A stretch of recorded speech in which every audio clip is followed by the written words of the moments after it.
The country is also struggling to keep its promise to provide housing for the poor.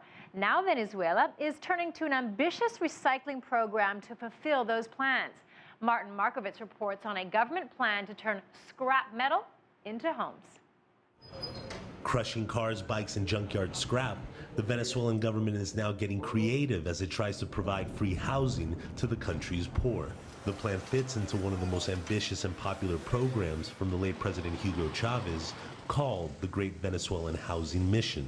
But since the country has fallen on hard economic times, the program has hit a snag due to a lack of construction materials.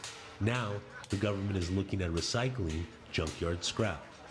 Gregorio Anez, the owner of this garage, supports community efforts to tackle the shortage of materials. If those cars are just wasting away, why don't we make use of them, recycle them?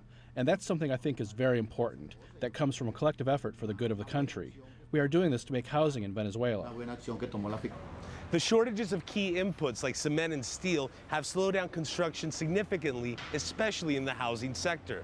This year, the Ministry of Housing said that the government failed to complete half of the 380,000 homes for 2013.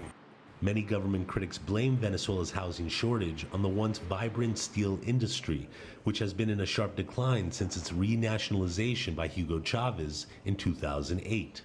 Production has slid as employee ranks have swelled. Last year, Venezuela's biggest steelmaker only managed to produce a third of its capacity, which has been labeled its worst performance in 30 years.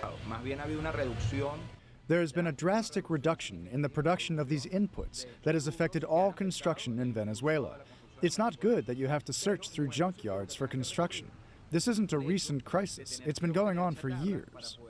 Already, more than 10,000 automobiles have been sent to the national steel industry to start the process of turning the cars into raw materials, a move that the government hopes will ease Venezuela's chronic housing shortages. Markovitz, CCTV, Caracas.